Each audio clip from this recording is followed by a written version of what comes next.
छात्रों, कैसे हैं आप सब? अच्छे से हैं?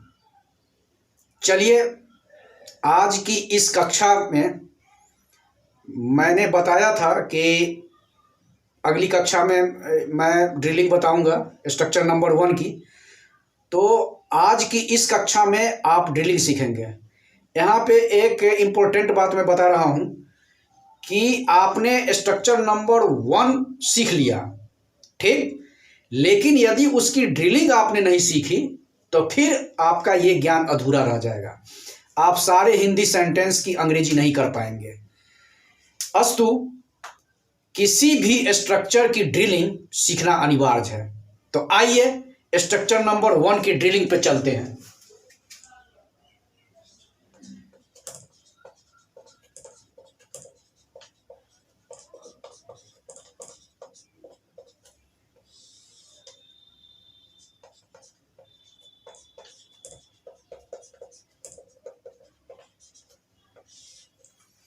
देखा आपने ड्रिलिंग, इसका शाब्दिक अर्थ होता है विस्तृत विवरण, यानी उसमें जो कुछ भी बच गए, विस्तृत विवरण। कहने का मतलब ये कि उसमें अब जो कुछ भी भाग बच गए उन सारे को कंप्लीट करना, यानी सारे की जानकारी हासिल करना। तो इसमें सबसे पहला स्ट्रक्चर जो आपने सीखा वो था एसर्टिव का।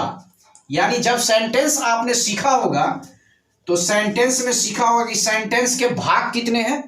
तो भाग 2 हैं, एक सब्जेक्ट और प्रीडिकेट। और जब ये आपसे पूछा गया होगा या आपने सीखने की कोशिश की होगी या सीखा होगा आपने या आपको सर जी ने बताया होगा, तो ये बताया होगा कि सेंटेंस के भेद कितने हैं। तो 5 भेद हैं according to traditional English grammar, 5 भेद हैं according to modern English grammar, मात्र 4 भेद हैं।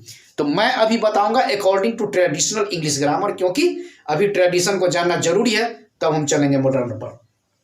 आइए, तो सेंटेंस के 5 भेद बताए गए होंगे। Number 1 assertive. अभी इसका एक मैं रफ आइडिया दे रहा हूं, इसलिए क्योंकि अभी इसमें मुझे नहीं जाना, ये ग्रामर की चीज है। जब मैं इंग्लिश ग्रामर पे चलूंगा तो मैं बताऊंगा कि सेंटेंस क्या है, इसकी पूरी जानकारी मैं दूंगा। तो एक रफ आइडिया आप लीजिए, क्योंकि थोड़ा सा इससे लिंक हो चुका है।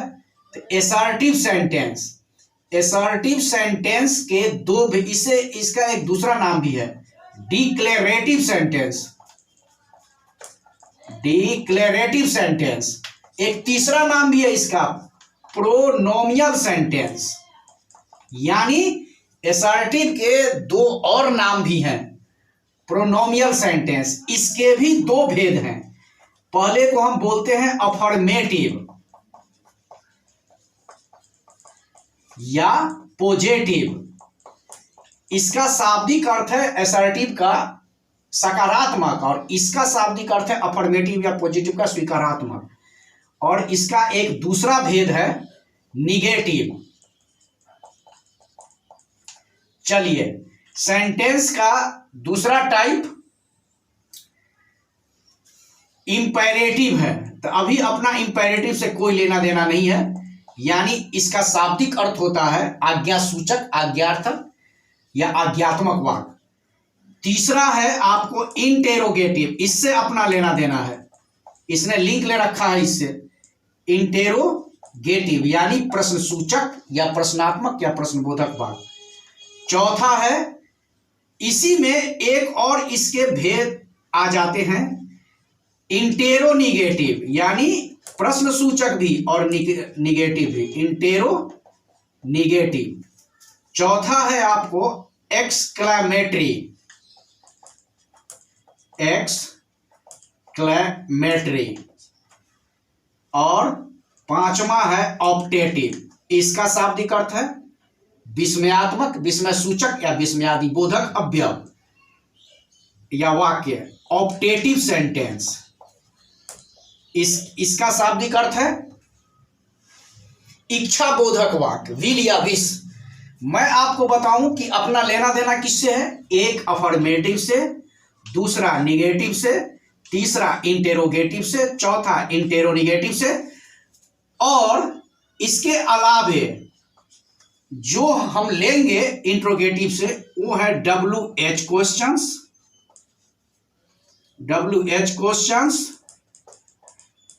या इसे WH वर्ड्स भी बोला जाता है, या इसे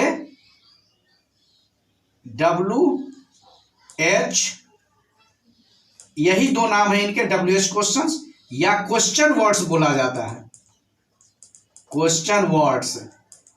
ये तीन नाम है इनके। एक अपना लेना देना, इससे कितने हो गए, 1 2 3 4, ये हो गए 5। और 6 में हम जानेंगे हु, और 7 में जानेंगे हुम के बारे में। यानी डीलिंग में ये 7 आइटम्स आएंगे, यानी 7 टर्म के बारे में हमें सीखना है। तो आइए बारी बारी से हम सीखने का प्रयास करते हैं कि अफर्मेटिव पर हम हिंदी की अंग्रेजी कैसे करेंगे, निगेटिव पर हिंदी की अंग्रेजी कैसे करेंगे, इंट्रोगेटिव पर हिंदी की अंग्रेजी कैसे करेंगे, इंटेरोनिगेटिव पर हिंदी की कैसे करेंगे, और WH क्वेश्चंस पर कैसे करेंगे, और हु पर कैसे करेंगे, हुम पर कैसे करेंगे। यानी सारे की अंग्रेजी हम कैसे करेंगे ये हम सीखते हैं। तो आइए चलते हैं सबसे पहला अफर्मेटिव पर। तो मैं यहां एक बात बता दूं कि जो भी पहला स्ट्रक्चर आप सीखते हैं वो हमेशा अफर्मेटिव या पॉजिटिव होता है, वो तो सीखने की जरूरत नहीं है। हम चलेंगे अब निगेटिव पर। तो निगेटिव सीखने के लिए आपको करना क्या होगा, इसके स्ट्रक्चर को जानना होगा। बिना स्ट्रक्चर जाने आप नहीं सीख सकते। तो आइए ड्रिलिंग में सबसे पहला नंबर ए में हम सीखेंगे निगेटिव, यानी नकारात्मक वाक्य। किसी भी साधारण हिंदी सेंटेंस में यदि आप न या नहीं देख लें तो हमेशा प्रयास करेंगे कि निगेटिव के स्ट्रक्चर पर हम बनाएं। तो इसका स्ट्रक्चर क्या है, इसका स्ट्रक्चर आप देखिए,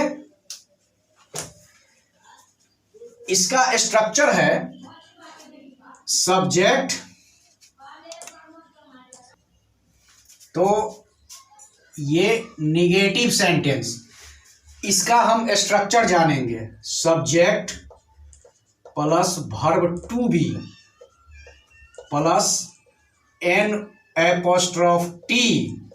या NOT और तब प्लस C। देखिए आप इसमें 2 नोट रख सकते हैं, एक N' ए भी नोट है, ये कंट्रैक्टेड फॉर्म है NOT का, और नहीं तो ए भी रख सकते हैं। अब इसके इलस्ट्रेशन पर आइए। जैसे आप मेरी बात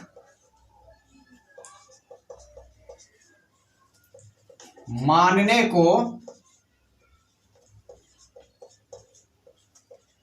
तैयार थे, सॉरी तैयार नहीं थे, आप मेरी बात मानने को तैयार नहीं थे। इसकी अंग्रेजी आपको बनानी है।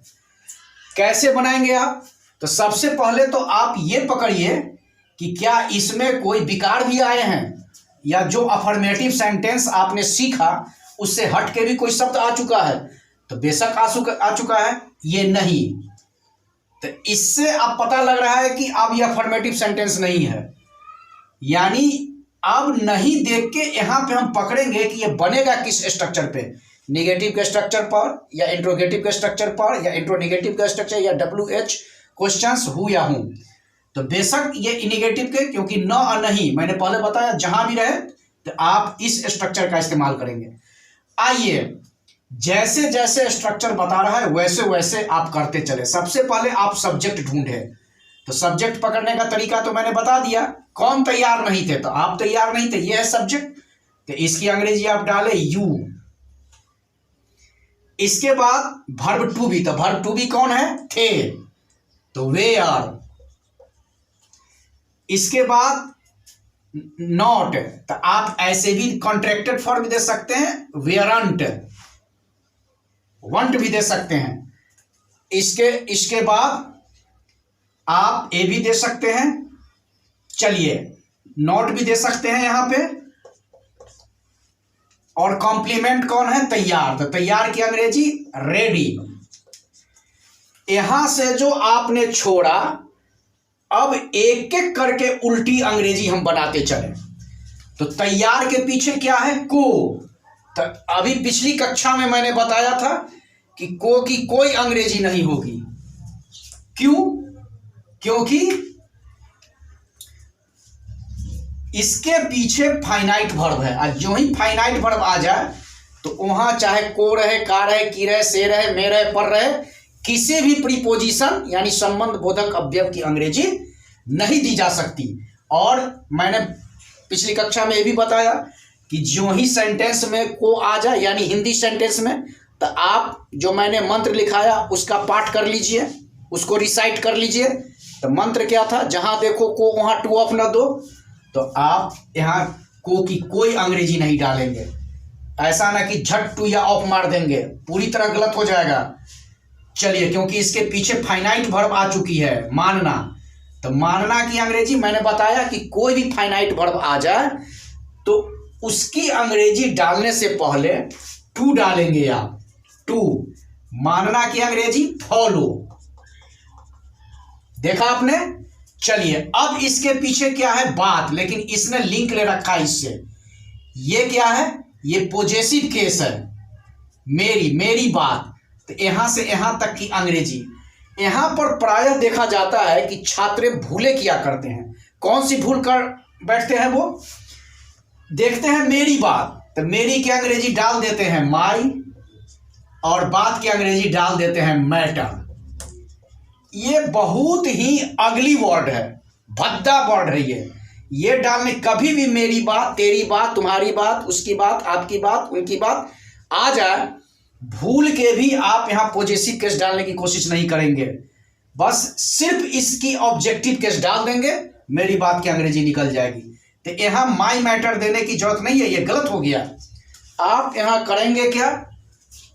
यहां पे आप डालेंगे मेरी बात की अंग्रेजी, इसका ऑब्जेक्टिव केस डालिए।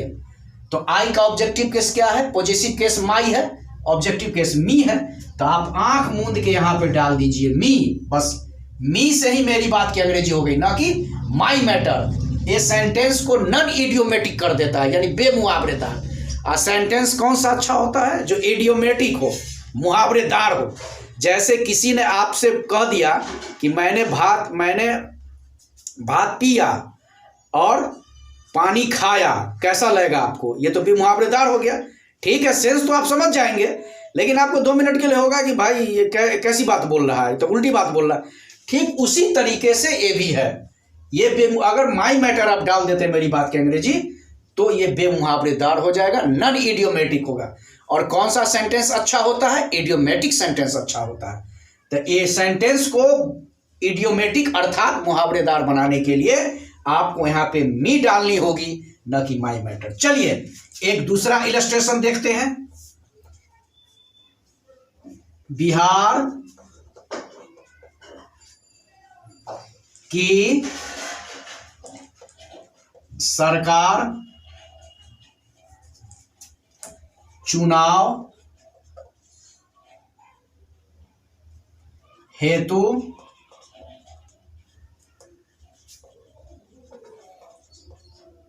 इच्छुक नहीं है। अब मान लिया जाए कि यहां पे फिर निगेटिव आ गया, नहीं तो आप फौरन पकड़ लेंगे कि इसी स्ट्रक्चर पे बनेगा, इस निगेटिव सेंटेंस के स्ट्रक्चर पे बनेगा। तो चलिए आंख मूंद के हम करें क्या? सबसे पहले इसमें जैसे जैसे स्ट्रक्चर करा वैसे वैसे करते चले। तो सब्जेक्ट खोजिए कौन है, तो बस यहां से पकड़ लीजिए। कौन इच्छुक नहीं है? तो बिहार की सरकार इच्छुक नहीं है, ये सब्जेक्ट है। और इसकी अंग्रेजी बनाने के लिए मैंने क्या बताया? जो ही जेनेटिव केस आ जाए, यानी संबंध कारक आ जाए का के की, तो आप सीधी अंग्रेजी भी प्रॉपर एडजेक्टिव से भी बना सकते हैं और प्रॉपर नाउन से भी बना सकते हैं। तो प्रॉपर बेहतर रहेगा यहाँ प्रॉपर नाउन से बनाना। तो इसे आप नंबरिंग कर लीजिए ए बी और सी, और हमेशा याद रखेंगे का के की अंग्रेजी ऑफ होती है, न कि को की।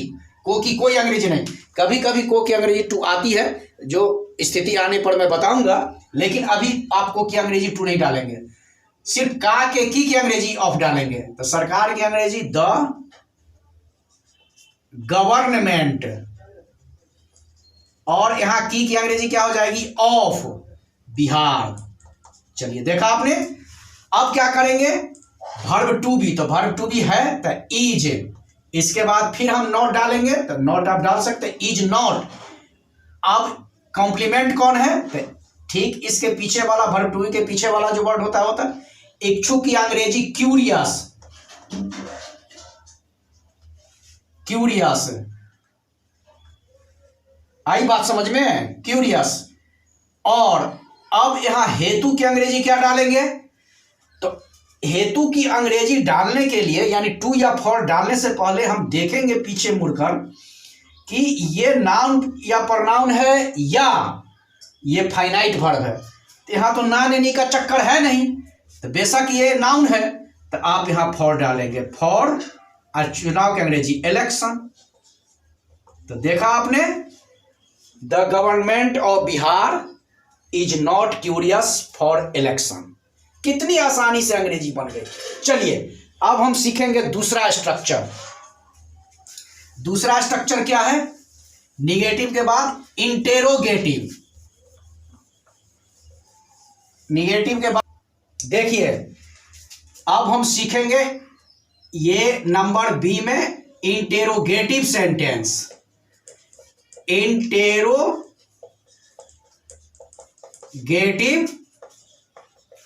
सेंटेंस यानी इसे हम कहते हैं, इसे हम कहेंगे प्रश्नबोधक या प्रश्नात्मक वाक्य या प्रश्न सूचक वाक्य, जो आप कहें सारे सही हैं। आइए इसमें क्या कहेंगे, इसका टर्म क्या होगा, इसमें एक आइटम आएगा बस, सिर्फ क्या नहीं, क्या से हम लेते हैं, लेकिन और भी वर्ड आएंगे। कौन कौन, तो वो मैं यहां पे लिखूंगा, उसकी डिस्क्रिप्शन जरूरी है। जब तक आप डिस्क्रिप्शन नहीं जानेंगे तब तक आपको समझ में नहीं आएगा। यहाँ पे कुछ फैक्ट्स हैं, वो इंपॉर्टेंट फैक्ट्स सीखना जरूरी है, इसीलिए मैंने अभी स्ट्रक्चर रोक दिया है। इंपॉर्टेंट फैक्ट्स, कुछ महत्वपूर्ण तथ्य हैं जिन्हें जानना जरूरी है। नंबर वन में क्या है, नंबर वन में है वाट। तो वाट का शाब्दिक अर्थ क्या होता है, इसका शाब्दिक अर्थ होता है क्या, लेकिन ये किस में है, ग्रामेटिकल आइटम में, इसे हम कहेंगे ग्रामेटिकल आइटम नहीं।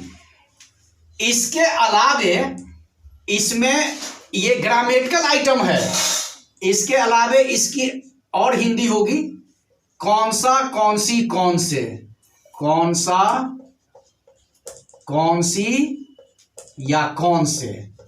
एक हिंदी इसकी और होगी कितना, कितनी या कितने। नहीं, लेकिन यहां पे ये नाउन है, जब नाउन आवे, ग्रामेटिकल आइटम आवे, तब क्या की, जैसे ग्रामेटिकल आइटम क्या है और नॉन ग्रामेटिकल आइटम क्या, जैसे रहे क्या मैं जाता हूं, क्या हुआ श्याम है, क्या हुआ खाता है, क्या हुआ मोहन है, क्या आप तैयार हैं, ये है ग्रामेटिकल आइटम। और नाउन का सेंस कब आएगा, जब रहेगा कि आप क्या हैं, आप क्या करते हैं, आप कौन सा काम करते हैं, तो वहां क्या नाउन है, न कि ग्रामेटिकल आइटम है। तो दोनों के फर्क को समझने की आप कोशिश करें। ग्रामेटिकल आइटम क्या, जैसे क्या हुआ जाता है, क्या नाम है, क्या हुआ शाम है, ये ग्रामेटिकल आइटम। और आप क्या हैं, आप क्या कर रहे हैं, ये है नाउन। तो ये देखा आपने, इसके इतने शाब्दिक अर्थ हैं। तो ये है इंटेरोगेटिव सेंटेंस में, नहीं ये इंटेरोगेटिव वर्ड है, इंटेरोगेटिव प्रोनाउन में है ये, इंटेरोगेटिव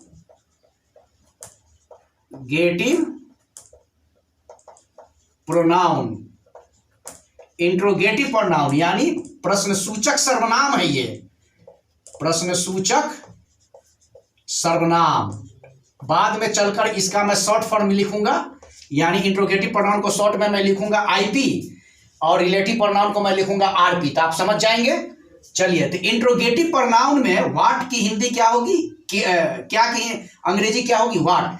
लेकिन रिलेटिव प्रोनाउन में, रिलेटिव प्रोनाउन का क्या मतलब, संबंध सूचक सर्वनाम या निजवाचक सर्वनाम। रिलेटिव प्रोनाउन यानी संबंध सूचक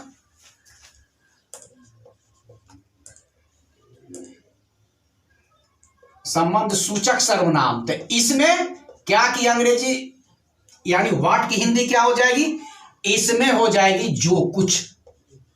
देखिए कितना फर्क है, यानी इंट्रोगेटिव प्रोनाउन में व्हाट की हिंदी क्या, और रिलेटिव प्रोनाउन में व्हाट की हिंदी जो कुछ। खैर इसे हम आगे सीखेंगे, अभी नहीं, जब रिलेटिव प्रोनाउन पढ़ेंगे तब। थोड़ा सा आइडिया, रफ आइडिया मैंने दे दिया ताकि आपको परेशानी नहीं हो समझने में। चलिए दूसरे आइटम पे आइए, व्हाट के बाद वेयर। वेयर का शाब्दिक अर्थ होता है कहां, लेकिन किस में, इंट्रोगेटिव प्रोनाउन में। और रिलेटिव प्रोनाउन में इसका हो जाएगा जहां, आपने देखा होगा जहां की भी, तो ये रिलेटिव प्रोनाउन में। चलिए तीसरा में अब आइए वाई। वाई का मतलब होता है क्यों, इसमें कोई लफड़ा नहीं है, बस ये ज्यों का त्यों है। नंबर 4 एक आता है विच।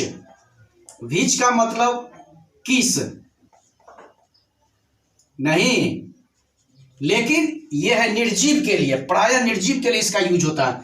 किसमें, इंट्रोगेटिव प्रोनाउन में। और रिलेटिव प्रोनाउन में इसका मतलब क्या, किए, जिस,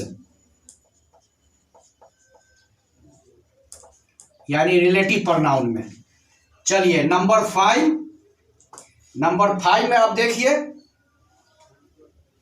नंबर 5 में आता है हाउ। हाउ में कोई लफड़ा नहीं, इसका मतलब तो आप सभी जानते हैं, कैसा, कैसी या कैसे, ये देखा आपने। लेकिन कभी कभी जब इसके साथ एडजेक्टिव लग जाते हैं, जैसे हाउ लॉन्ग, तो उसका मतलब हो जाएगा कितना, कितना लंबा। हाउ जंप, कितनी बड़ी कूद। हाउ बिग बॉय, कितना कितना बड़ा बच्चा। ये सब आगे एडजेक्टिव जुटने के बाद होता है, अभी उससे अपना कोई वास्ता नहीं। नंबर 6 में आप आइए, हुज। हुज का मतलब होता है किसका, किसके, किसके। तो ये देखा आपने, तो आप इसे नोट डाउन करें, क्योंकि मैं तुरंत मिटाने वाला हूं। नोट डाउन करें ताकि आगे मैं बताऊं नंबर 7 क्या है। तो चलिए मैं मिटा दूं, ठीक है। देखिए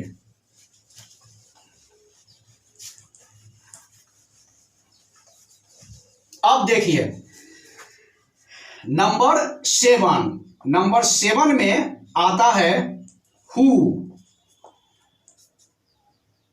हु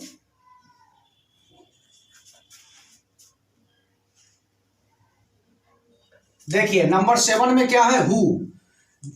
इंट्रोगेटिव प्रोनाउन में हु का मतलब होता है कौन, लेकिन यानी आईपी में, रिलेटिव प्रोनाउन में इसका मतलब हो जाएगा जो। इसी तरीके से नंबर 8 हूं, आप याद रखेंगे हु का ही ऑब्जेक्टिव केस है, ये कर्म कारक है। तो हूं का मतलब हो जाएगा किसे, किसको, किन्हें, किनको।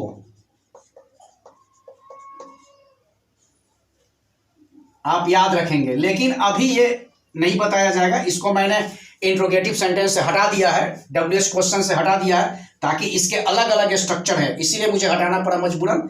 नहीं तो आप फिर नहीं समझ पाते।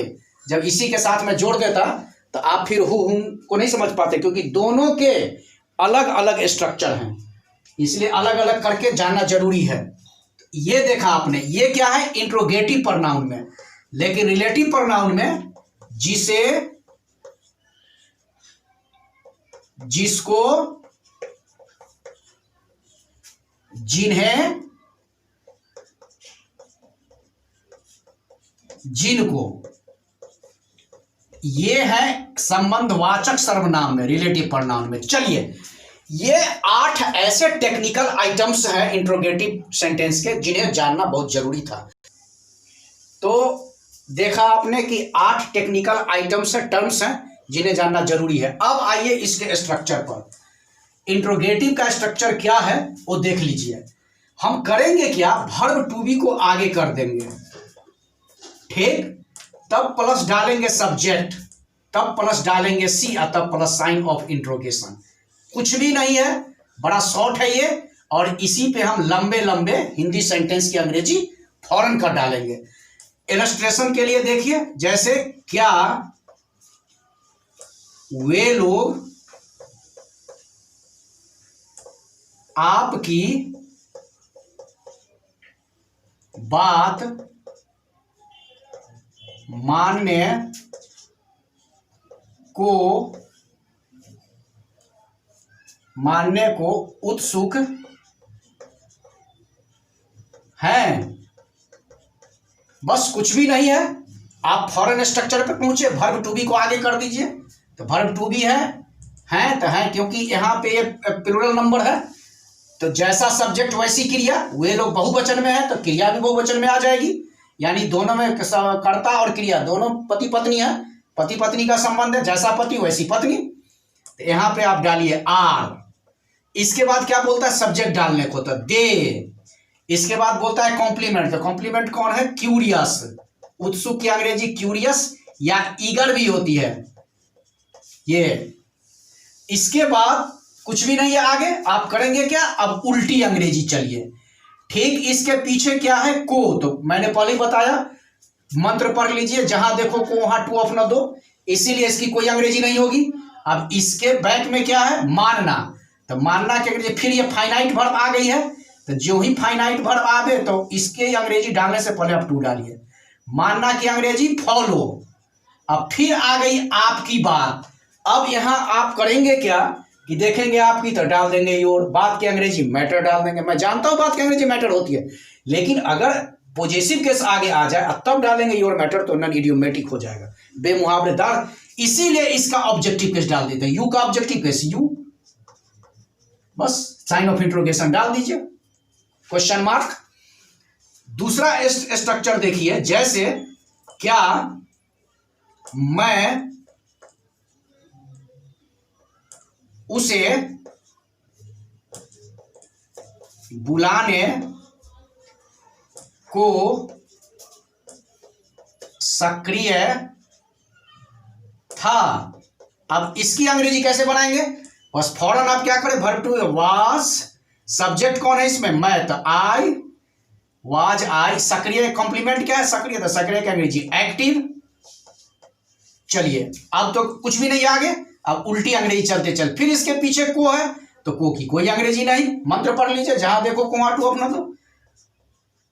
फिर इसके पीछे क्या है, बुलाना, तो बुलाना की अंग्रेजी कॉल, और उसे, ये भी ऑब्जेक्टिव केस में, क्योंकि इसके आगे कोई नाम नहीं। कैसे पकड़ेंगे कि कोई ऑब्जेक्टिव केस में है या कोई पॉजेसिव केस में, बस यही दोनों को पकड़ना है। नॉमिनेटिव केस में तो कोई लफड़ा है नहीं, क्योंकि नॉमिनेटिव केस तो आप जानते हैं सब्जेक्ट को ही कहा जाता है, डोअर को ही कहा जाता है नॉमिनेटिव केस, या सब्जेक्टिव केस कर्ता कारा, बस दो ही में लफड़ा है, पॉजेसिव केस और ऑब्जेक्टिव केस।